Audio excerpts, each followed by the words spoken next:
Olá,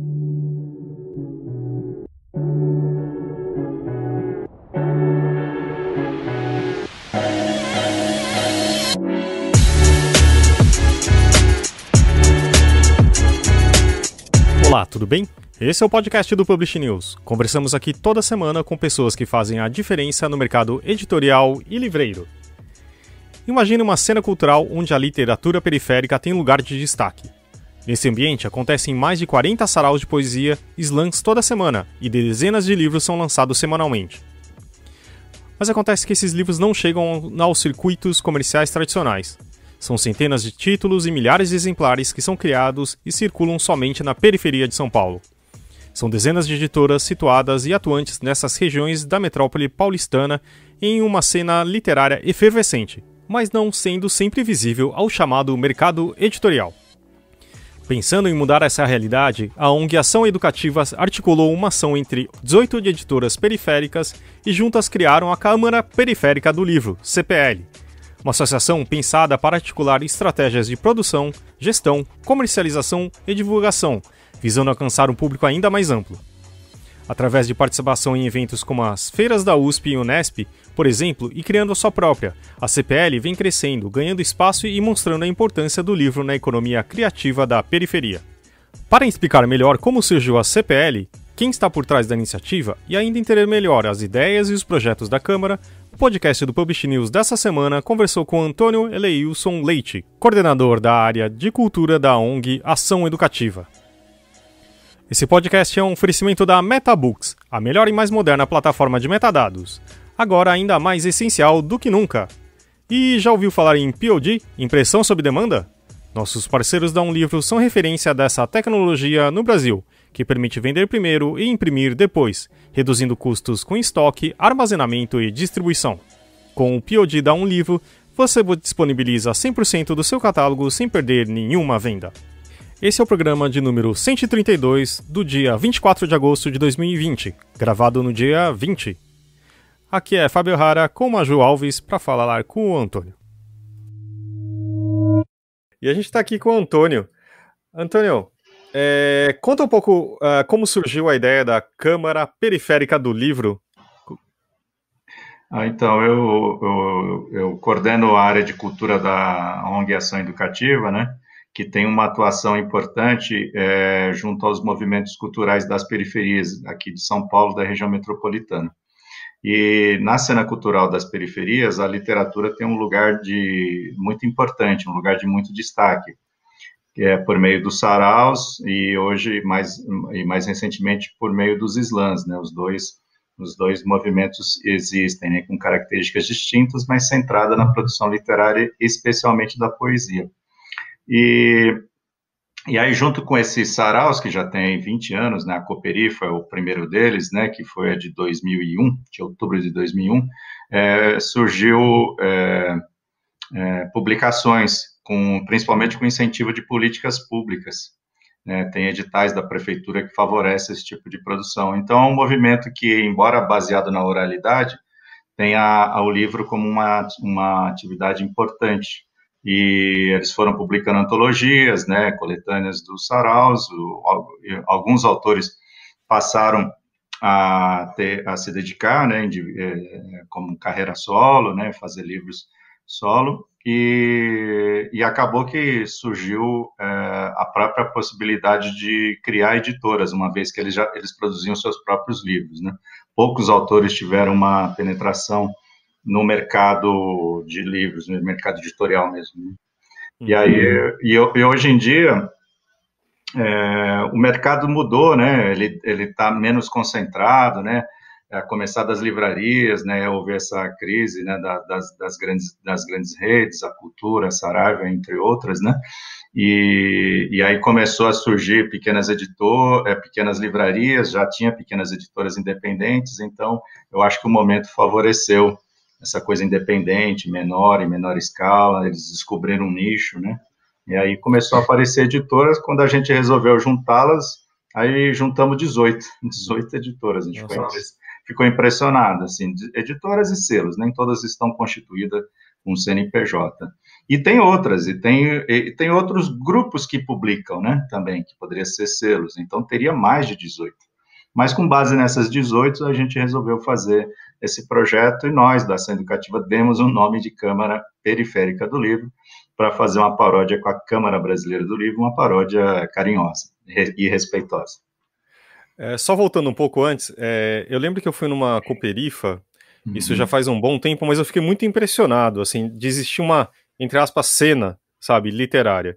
Uma coisa que eu acho que em lugares, digamos assim, mais centrais, eu não via tanta gente ali interessada em literatura tal, e para mim era mais interessante porque parecia que a literatura era mais próximo do entretenimento, no melhor sentido da palavra, do que algo assim, um sarau que às vezes na minha cabeça pode ser algo extremamente elitizado, uma coisa acadêmica, etc.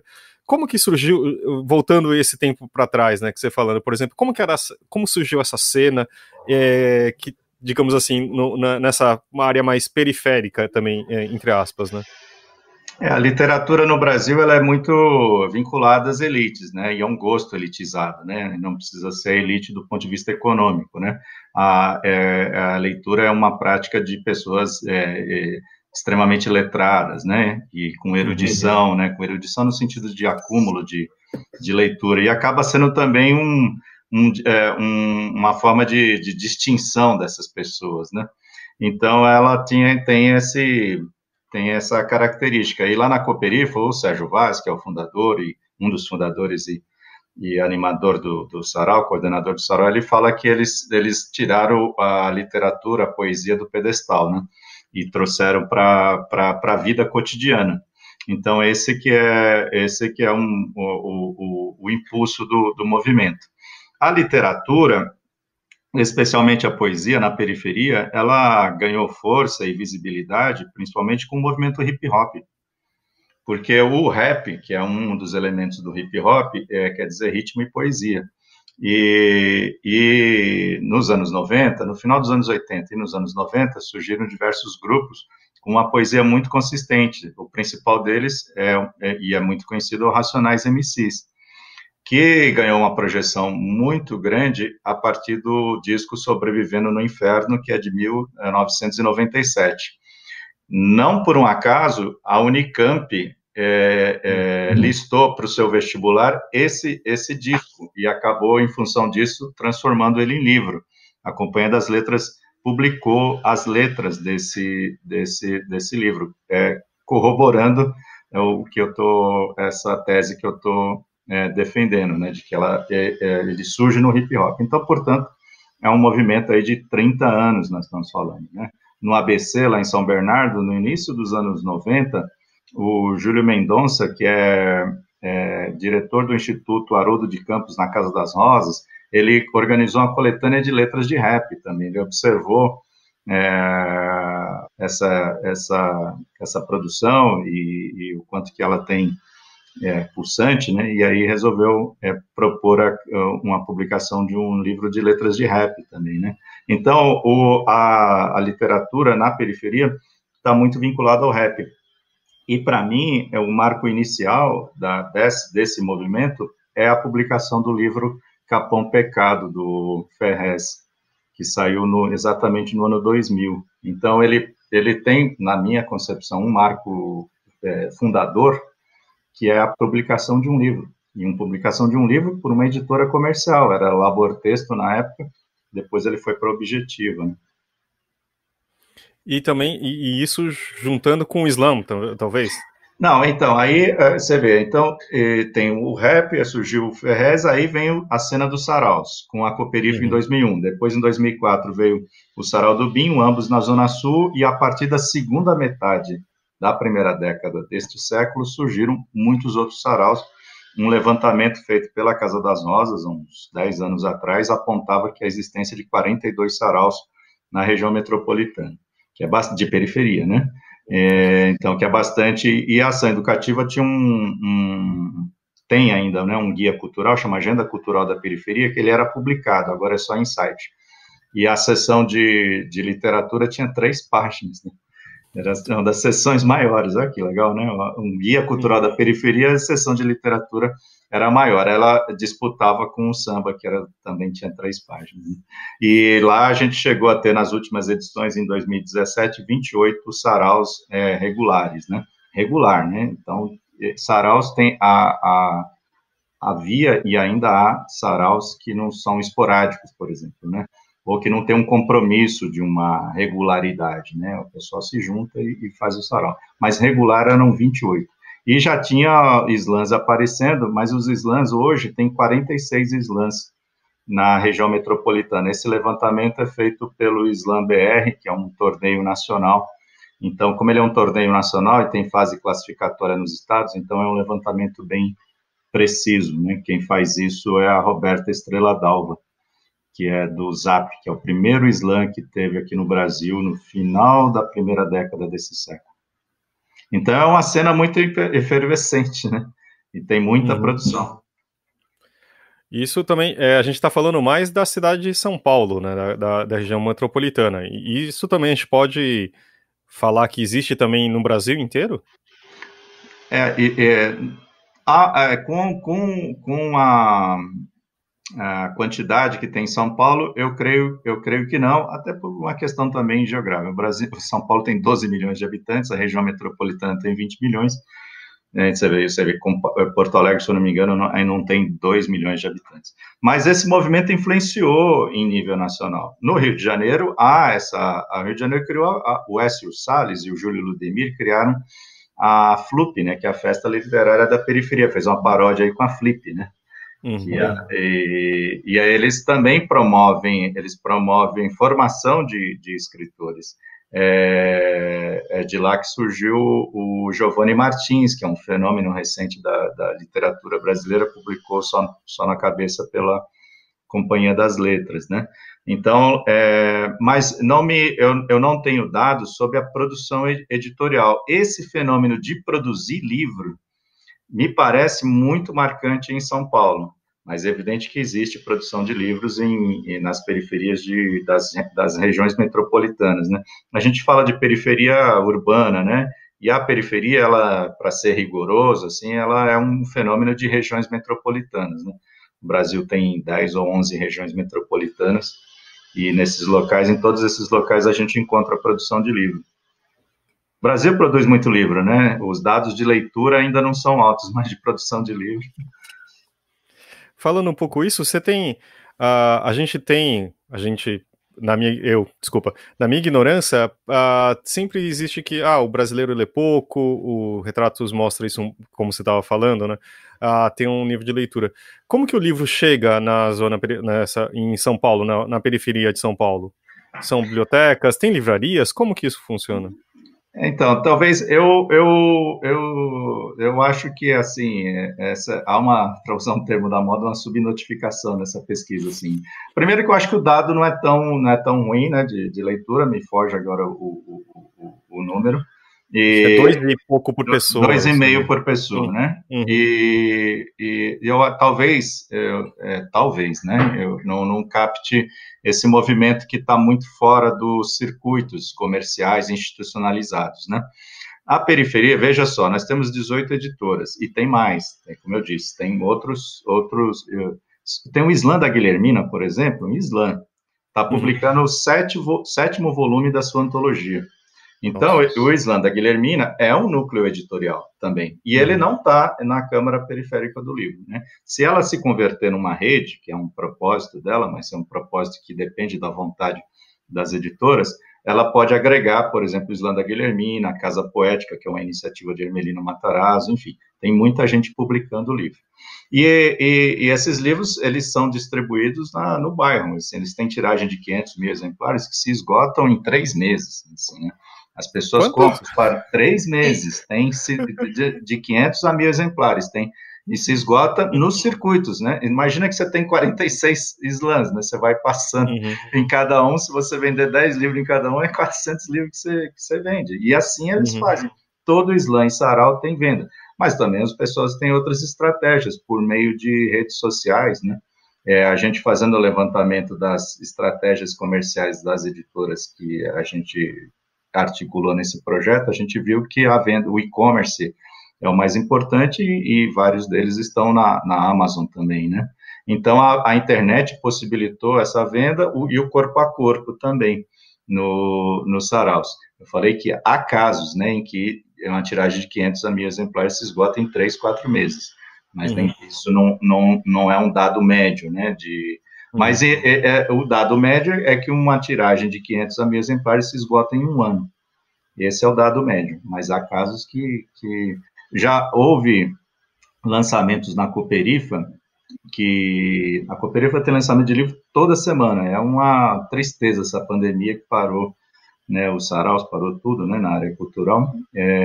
Já houve casos assim do Márcio Batista, eu lembro bem do livro Meninos do Brasil, que ele vendeu 120 livros numa noite. Então, e o cara é professor e tal, esse é um caso que esgotou 1.000 em 3 meses, né? Né? E depois ele vendeu nas escolas, tudo, nos outros saraus, foi um sucesso, né? Então, tem esse circuito onde os livros são vendidos, a moda antiga, de mão em mão, né? Combina a moda antiga com a moda mais contemporânea de venda na internet, né? As editoras da periferia têm pouca penetração no circuito comercial institucionalizado das livrarias, né?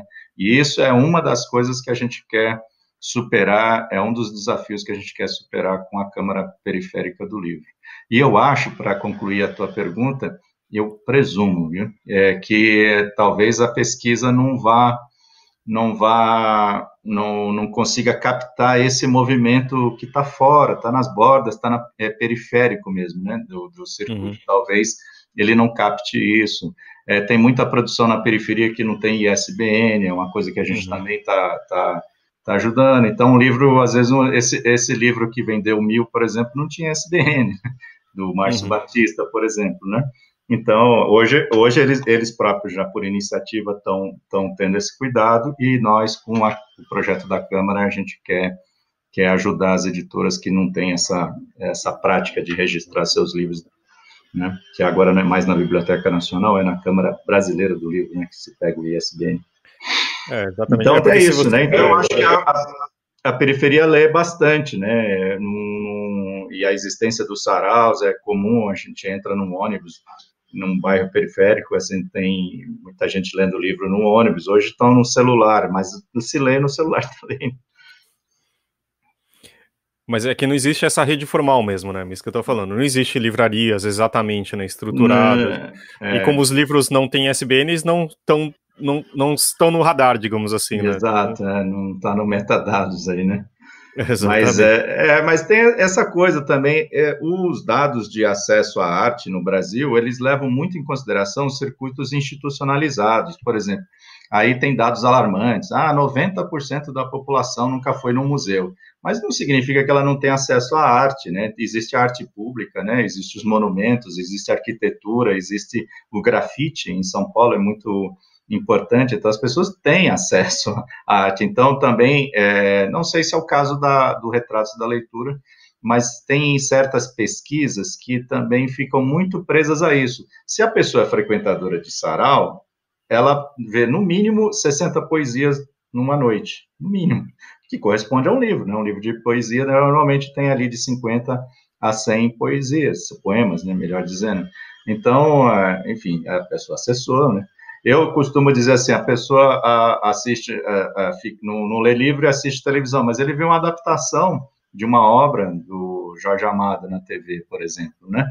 Então, ele vê filmes adaptados da literatura. Então, as pessoas têm acesso à literatura por outros meios, por meio de filmes, por meio de teledramaturgia, por meio de recitais, ouvindo no rádio, né? Então, as pessoas têm acesso à literatura, porque a gente fica muito preso ao livro, e ao livro comercializado lá na livraria, que sai pelas editoras grandes, né? Então, eu acho que o Brasil é um país, sim, de leitores, que pode ainda ler muito mais, mas nós não somos um deserto de leitores. Queria falar, aproveitando nisso, agora com esse projeto que o nosso querido Ministério da Economia está propondo de colocar agora essa CBS, né? Você conseguiu, Antônio, dar uma ver qual que poderia, o possível impacto que isso poderia gerar nesse tipo de leitor, num leitor não sei, que você tem contato? Sim, tem muita produção da periferia que está em editoras comerciais, né? O Sérgio Uhum. Vaz, que é o fundador da Cooperifa, ele publica pela Global. O Ferrez, que já teve na Labor Texto Objetiva, passou pela Planeta, hoje está na Companhia das Letras, né? Entre as 18 editoras que a gente articulou, e selos editoriais, 12 têm CNPJ, então são constituídos. Então, eles estão sujeitos às tributações, né? Essas tributações do PIS e da COFINS correspondem a 12%, né? O livro está isento da tributação do ICMS nos estados, né? Que eu espero que se mantenha, né? Mas esse é um impacto, ele vai ter um impacto meio relativo nessa produção periférica, né? Mas ela afeta também escritores que publicam pelas editoras que vão estar muito afetados. Nós estamos muito preocupados com isso. Porém, assim, as editoras também, como é algo que aflige muito as grandes corporações editoriais, todo mundo, a gente está acreditando que a gente vai apoiar as iniciativas do SNEL, né, da Câmara Brasileira do Livro, e, enfim, das editoras que já estão se pronunciando, a gente vai engrossar esse coro, né? Eu acho eu, né, que não é o caso de fazer um movimento das editoras de periferia contra a taxação, né, do Guedes, né? E eu queria só complementar a questão sobre essa nova tributação ou algo parecido, eu não sei nem como chamar isso, na verdade, porque ele usa sempre essa diferença de linguagem para poder onerar o livro a mais, né?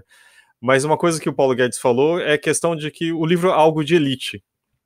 E o fato de, assim, para atingir, para alcançar os mais pobres, ele iria dar esses livros, né? O que você acha disso, Antônio? Dessa bela frase? É muito preconceito dele, né? É preconceituoso, eu acho que corrobora um pouco o que eu disse antes. Às vezes até as pesquisas que apontam esse índice pequeno de leitura no Brasil, 2,5 livros por pessoa, acaba reforçando essa ideia de que é um grupo muito pequeno de pessoas associadas às classes mais de renda mais elevada, e que, portanto, esse hábito de leitura é das classes mais elevadas, portanto, pode-se tributar, né? Eu acho que ele deveria tributar a renda dos mais altos, que no Brasil a tributação sobre a renda é muito baixa, você tem uma alíquota de imposto de renda de 27,5% para uma pessoa que ganha 5 mil ou ganha 500 mil, então deveria era tributar, sim, os mais ricos, né? E fazer uma reforma que realmente seja mais justa, né? Então, eu acho muito preconceito da parte dele e também fazer do livro também um objeto de cesta básica, ela distorce, né, assim, de cesta básica para ajuda emergencial, né? O livro deve ser um produto de cesta básica no sentido de que ele deve ser consumido e incentivado. Para isso, a isenção tributária ajuda bastante, e do ICMS nos estados também, né? Ainda assim, o livro ele é caro, né? Ele é relativamente caro também, isso é uma discussão, né? Ele é relativamente caro, se a gente compara com certos produtos, né? O Ferrez criou uma editora na periferia, chama Selo Povo, né? Que criou já em 2009, ele resolveu botar o preço do livro, o preço de uma cerveja, né, que hoje seria 14, 15 reais, né? Ele falou, pô, as pessoas, ele que não bebe, né? Ele falou, as pessoas bebem cerveja e não reclamam do preço, tomam uma dúzia de cerveja aí numa sentada, numa mesa, mas reclamam do preço do livro, né? Então, eu acho que o livro, ele deve ser estimulado para ser um consumo de cesta básica, mas ele não deve ser essa cesta básica que os governos fazem até clientelismo, ele faz até esse tipo de política de assistência no mau sentido. A assistência social é um direito também, mas esse assistencialismo com livro, né? E aí vai ler o quê? O que o governo quiser que ele leia, né? As pessoas têm que ter liberdade para ler, né? E o Guedes, que não tem noção de como o povo vive, né? Ele não tem a menor noção do que acontece na periferia, né? O quanto que a periferia produz e consome livros, né? Se ele soubesse. Né? Em vez de, tipo, tirar o tributo e aumentar o tributo no livro, ele diminui do banco, né? Que faz, claro, todo Então, sentido no mundo desse cara, mas... pois é, então, a gente é muito crítico, né? Eu acho que toda pessoa de bom senso do campo da leitura, do livro, da educação, tem críticas a esse governo, né? Que pode ser criticado por inúmeros aspectos, mas na política de educação é sabidamente uma política desastrosa, né? Com a gestão do Weintraub, né? Que acabou indo para os Estados Unidos lá para o Banco Mundial, quer dizer, ele combateu a educação, né, e fez a educação perder muita verba, né, especialmente na universidade, né, que ele era declaradamente contra as universidades, né. Então, é um governo que promove o obscurantismo desse ponto de vista, né, que não incentiva a ciência, a tecnologia, a educação. Então, só podia vir de um governo com esse perfil uma proposta dessa, né. Como você disse antes, grande parte da venda desses livros acontece exatamente nos saraus e slams e eventos. Como é que a pandemia afetou isso? Houve alguma migração, talvez para online? Tá muito online, eu percebo, acompanho essas editoras, né, nas redes sociais, no Instagram e no Facebook, eles estão muito mais ativos na divulgação. A gente já tá funcionando como rede no sentido de orientá-los para registrar os livros, para eles entrarem nos metadados e serem acessados, vendidos por essas redes grandes que vendem de venda online, né? A venda dos livros das editoras das periferias, conforme a Maju perguntou, é feita muito nos eventos, não só nos slams e nos saraus, como também nos eventos literários. Tem alguns eventos literários importantes, né? Mas a gente está tendo assessoria do Sérgio Alves, que é da editora Cosmos, uma pequena editora independente, e a gente está conseguindo entrar em editais de modo conjunto. A gente conseguiu fazer uma venda boa de 170 títulos no edital de compra da Biblioteca Mário de Andrade, por exemplo. Então, a gente está de olho nesses editais de compra. Nós conseguimos também, por meio dessa articulação, fazer uma compra de R$ 1.000 de cada uma dessas editoras para acompanhar a entrega de cestas básicas, né? Eu estava citando isso, né, recentemente. Então, nós da Ação Educativa, por meio de parcerias, conseguimos fazer entrega de cestas básicas, uma entrega diferenciada de cestas que puderam ser montadas com produtos perecíveis, por exemplo, como proteína animal, né, ovos, leite, enfim, não essas cestas industriais. E a gente conseguiu introduzir nessa cesta diferenciada também livros de editoras de periferia. E todas as cestas foram entregues em bairros de periferia. Então, nós conseguimos 2 ações desse tipo, viu, Maju e Fábio? Então, são 18 editoras, então são R$ 36 mil de venda aí, e a venda para Mário de Andrade deve estar em torno disso, né, de 20 e poucos mil reais. Então, são editoras que têm um baixo faturamento, né, então eles estão conseguindo se manter, mas eles estão vendendo muito. Eu estava dizendo que eu acompanho pela internet, estou vendo um empenho redobrado dessas editoras na divulgação dos seus livros por meio do Instagram, do Facebook, por exemplo, mandando também pelo WhatsApp. O pessoal tá na luta aí, né? Estamos preocupados com a greve do Correio, porque aí tem a entrega. Nossa, isso está nos preocupando, assim. Tem um monte de coisa a preocupar, a pandemia, o Paulo Guedes, o Correio, né? Então, a gente não tem sossego. Porque o que vocês estavam imaginando, eu acho que não era bem isso, né, de ficar apagando incêndio, né, porque, tipo, o que eu tinha entendido é que vocês pensando mais a médio prazo, de fazer eventos, etc., de uma forma conjunta também, né. Fala um pouco mais desses planos também, Antônio. Exato. Então, bom, primeiro, então, falando do projeto, né? Um projeto, ele tem seis ações. A primeira é uma pesquisa de perfil. Afinal, quem são essas editoras de periferia? Até para a gente, numa outra oportunidade, falar sobre isso com mais precisão, com mais profundidade. Então, como publica, de que modo vende, como é que é a política editorial, enfim. Né, o que pensa do futuro. Tem algumas que nem se veem como editora, né? A gente está publicando aqui porque tem uma moçada aqui com livros aqui, não encontra outro espaço, a gente está publicando, temos que responder dessa maneira. Outros não, outros se veem como editora, querem crescer, então tem essa pesquisa. A segunda é um catálogo comum, a gente fez o levantamento de todas as obras, são 375 livros, viu, de 18 editoras, então a gente vai botar isso, bastante, né?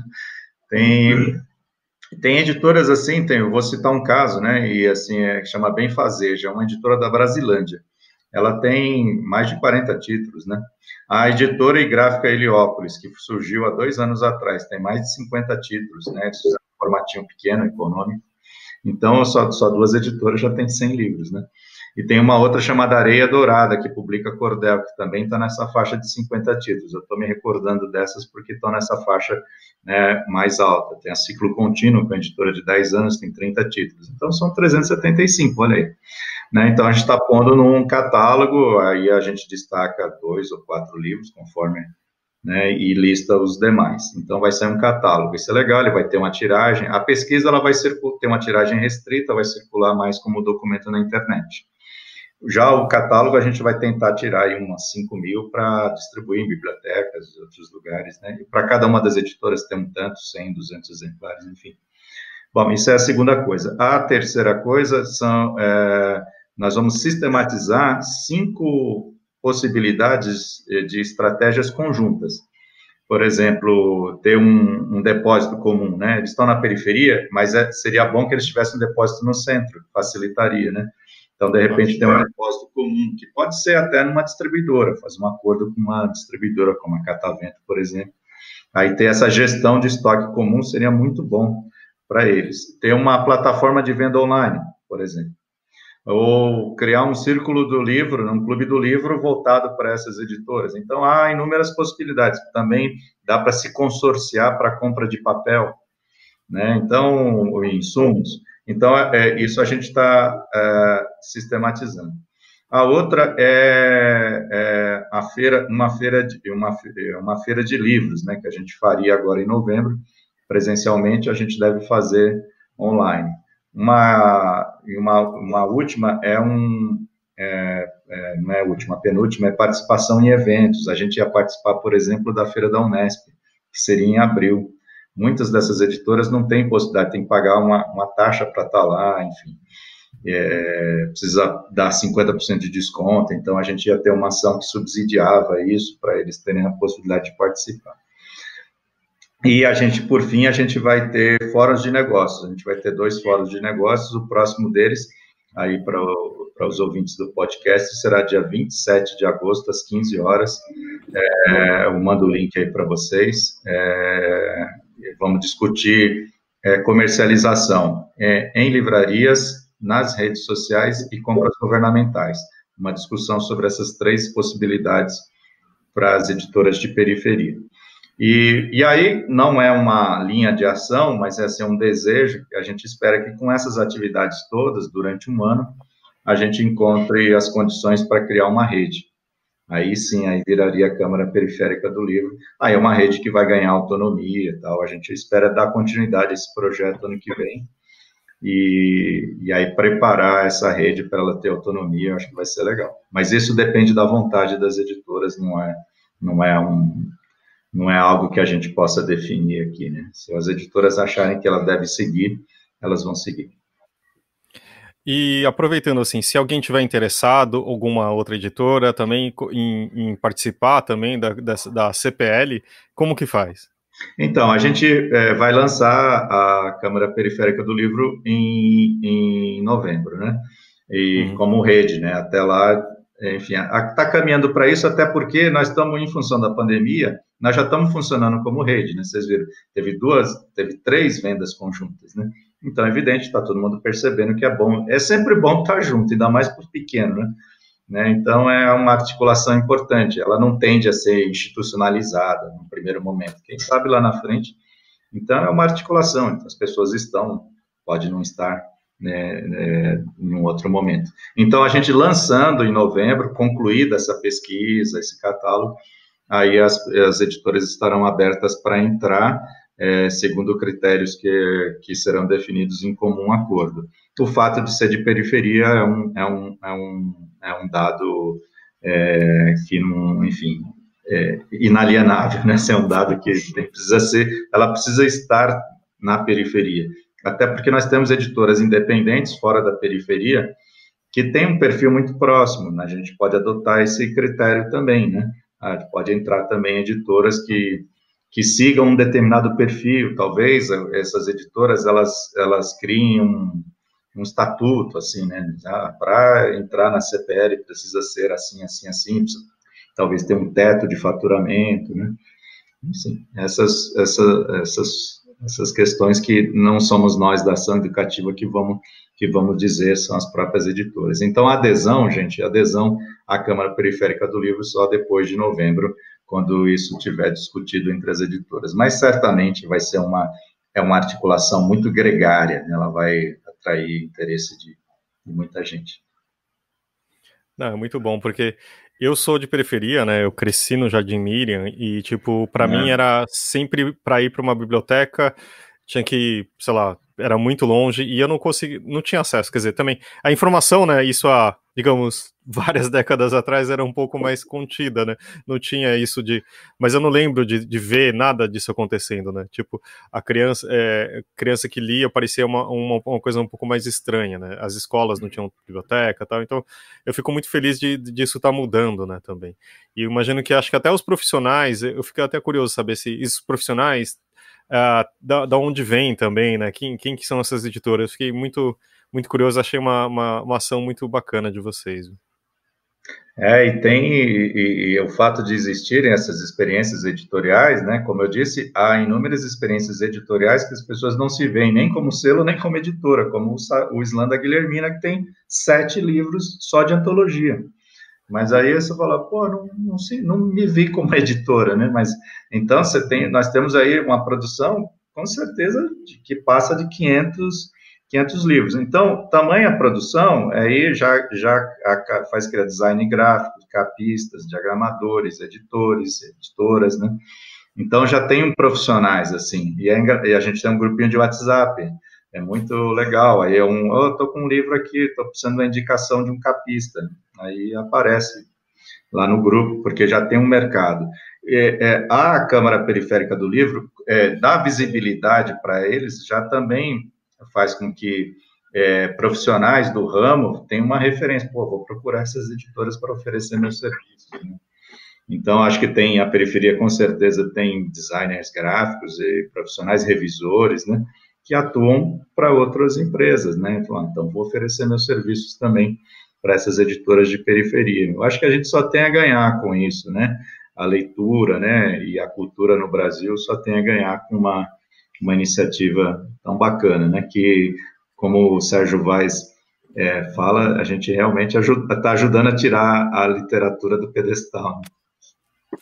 Isso aí. Eu acho que você tem mais alguma coisa a acrescentar, Antônio, porque antes de a gente ir para as nossas indicações? Não, acho que vocês me deram a oportunidade de falar bastante aqui. Eu citei o nosso fórum de negócios, né? Uhum. E eu acho que é isso. Então tá bom. Então vocês já vão ter bastante coisa para editar. Não vou dar mais trabalho para. O que é isso? A gente agora vai então para um momento Metabooks e a gente volta com as nossas indicações. E aqui no momento Metabooks com o Ricardo Costa. E aí, Ricardo, como vão as coisas? Fala, Fábio. Tudo bem? E aí, pessoal, como vocês estão? Hoje a gente vai falar, acho que, de algo que interessa a todo mundo, né, Ricardo? O que a gente vai falar hoje? Hoje a gente vai passar um pacotinho de dicas rapidinhas como acelerar ou como aumentar a relevância do seu título de uma maneira um pouco mais rápida. Hoje que está todo mundo comprando online, isso é super importante, né, Fábio? Uhum. Quer dizer, isso são dicas para melhorar sua venda online, né? Basicamente é isso. Basicamente é isso, Fábio. Como que você melhora? Tem alguns pontos aqui para puxar a atenção de vocês aí, galera. Que é o seguinte: primeiro, uma coisa, alguns campos que fazem diferença e que vocês podem atualizar, melhorar isso na MetaBooks rapidinho. Título original, as importâncias, as informações do título, do idioma original, as informações originais da produção, né? A gente tem bastante coisa traduzida no nosso mercado, então essa informação do original é super importante. Padronização de título e subtítulo. Gente, existe um certo costume já de algum tempo no nosso mercado de reduzir, de abreviar título, especialmente o título começa a ficar comprido demais, né? Mas isso é de antigamente, gente. Os campos eram limitados em espaço de caracteres, né? A gente não tem mais isso. As pessoas procuram pelo nome do título completo, subtítulo. Então, aproveite lá o espaço que tem, coloque essa informação completa. E, por favor, não usem caixa alta. Isso não é uma boa prática. Não apenas caixa alta, né? Usar caixa alta e baixa, né, gente? Caixa alta e baixa, letra maiúscula só para os nomes próprios ou para o início da frase, né? Não fazer tudo quanto é substantivo com caixa alta também, não é uma padronização das mais indicadas, das melhores práticas de metadados ao redor do mundo, que todo mundo pratica isso aí. Outra coisa interessante que vocês podem aproveitar bastante é programação de alteração de preço. Isso está disponível na plataforma e é fácil de fazer. País de origem.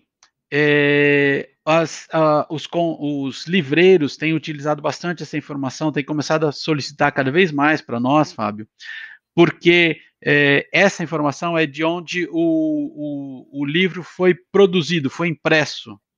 Isso por alguma questão de taxação, de imposto, ou contábil, administrativa, seja lá qual for, os livreiros estão começando a pedir cada vez mais essa informação, onde esse livro foi impresso, foi produzido. Então, país de origem é uma informação importante, agora não tanto para relevância, mas para atender o mercado. Tá? Ele não é um campo obrigatório, mas o mercado está cada vez pedindo mais. Claro, capricha lá na classificação e nas palavras-chave. Lembra sempre que palavra-chave é uma coisa dinâmica. Fiquem atentos às dicas a MetaBooks está mandando agora, enviando para vocês por e-mail, para os nossos clientes, dicas para efemérides. Quando tem algum dia especial, a gente está mandando para vocês algumas dicas, tanto de categorização quanto de palavras-chave. Fiquem atentos a isso. Na sinopse, usa os comandos básicos HTML para dar espaço, para dar parágrafo, para pôr um negrito. Isso ajuda o consumidor a ter uma leitura mais agradável do seu texto ali quando ele está pesquisando. E por último, referência de produtos, né? Aquele cruzamento que a gente já falou aqui, a inter-relação, livros do mesmo autor, livros do mesmo assunto, o mesmo livro em formatos diferentes, capa dura, formato de bolso, e-book, audiobook. A gente está cada dia tendo uma quantidade maior aí de opções, né, de formatos. Faz todas essas relações, que isso aí ajuda bastante. O cara procura por um, ele encontra outro também. E pode fazer da concorrência também, né? Pode fazer. Né? Verdade. Isso é importante também. Verdade, Fábio. Você pega carona no título do seu concorrente que está, por algum motivo, saiu na frente, foi lançado primeiro, você tem um livro tão bom quanto, ou talvez até melhor. Então, dá para colocar lá, fazer essa referência e amarrar as relações. É isso aí, são essas as dicas para hoje. Muito bom. Muito obrigado, Ricardo. Valeu, até a próxima. Valeu, Fábio. Abraço, galera. Então vamos começar com a Maju nas indicações aqui. O que você tem pra gente, Maju? A minha indicação vai ser uma série documental da Netflix que lançou recentemente, chamada A Indústria da Cura. É um documentário falando sobre esses determinados assuntos que fazem parte de, por exemplo, cura holística, ou que não são de fato pesquisados, muito pesquisados por laboratórios e coisas do gênero. quais seriam os benefícios e os malefícios desses itens e como eles funcionam, como pessoas que usaram sentiram isso. É uma série bem interessante. Bom. E você, Antônio, tem alguma coisa para indicar para a gente? Eu vou indicar um livro, aí eu vou indicar um livro de uma editora que não está entre as 18, né? Mas ela não está por uma opção, é a editora Selo Povo, que é do escritor Ferrez, que é um grande amigo nosso. E ele publicou um livro, um dos últimos, talvez o último lançamento, seja A Periferia de Moicano. Chama My Way, A Periferia de Moicano, que é do Valo Velho. Valo Velho é o nome do escritor, né, que ele assumiu o codinome do bairro do Valo Velho, que é ali na região do Capão Redondo, em fronteira com a Itapecerica da Serra. E ele conta a trajetória dele como punk, e aquele velho punk de periferia, né, que o Gilberto Gil cantou em 1983, né, o punk de periferia, que depois o punk se tornou um fenômeno de classe média, né? Assim, ele virou até associado ao veganismo, né? Então, enfim, perdeu um pouco aquele aspecto marginal, né, do punk. E ele é um cara que andou o mundo, né? Ele fala 5 idiomas, ele andou pela Europa, pelos Estados Unidos, produziu fanzine, né? E é o Valo Velho, né? O Valo Velho que eu queria indicar esse livro que saiu pela editora Selo Povo, que é uma editora criada e mantida pelo Ferrez, né? O Ferrez, que é um escritor que está sempre em editoras grandes, ele agora foi para a Companhia das Letras, mas ele é um cara que tem uma atuação muito importante na promoção do livro e da leitura na periferia e criou o Selo Povo. Então, a minha indicação é o Selo Povo do Ferrez e o livro do Valo Velho, A Periferia de Moicano, para vocês entenderem o que foram e o que são ainda os punks da periferia. Nossa, essa foi uma boa lembrança. Lá da freguesia, né? Freguesia do Ar. Que nem é um bairro tão periférico, né? É um bairro suburbano, digamos assim, né? Periferia mesmo é o fundão, né? É isso aí. E hoje eu queria indicar, na verdade, tem uma coisa que não é tão a ver, mas eu acho que eu já até indiquei, mas tem uma temporada nova, que é uma série que chama Billions, que mostra um lado dos bilionários e o pessoal que trabalha no mercado financeiro em Nova York, que é o centro dessa parte, e de como você percebe que existe um mundo tão à parte da gente, né, que nos torna... Os 99%, acho que toda a periferia é relacionada a isso, e só tem realmente uma parte que é. Ele não é nada, digamos assim, do tipo, para você, algo social. É uma série muito bem feita, são atuações muito boas, só que me dá um desgosto que parece ficção, mas, na verdade, eu sei que tem uma parte muito grande que realmente tem gente que vive daquele jeito, sabe? Que acumula, e a gente sabe também que se a pandemia não afetou, foi essa parte, né? Os bilionários continuam bilionários e dá realmente um desgosto. Mas, enfim, eu acho que é uma série quase documental, mas infelizmente. E acho que é isso. Antônio, eu queria agradecer a sua presença aqui. Obrigado por dividir essa câmera periférica do livro. Eu acho que desejamos toda a sorte e esperamos ter notícias em breve de vocês, viu? Tá bom, eu que agradeço o convite. Eu escrevo quinzenalmente no site Outras Palavras sobre literatura da periferia e também aí dos livros propriamente, tal, do conteúdo dos livros. Então, quem quiser também conhecer essa produção ou parte dessa produção, tem essa possibilidade na minha coluna quinzenal no site outraspalavras.net. Então, tá bom. Obrigado, Maju. Obrigada a vocês. Então, gente, até mais, até a próxima segunda-feira. Até.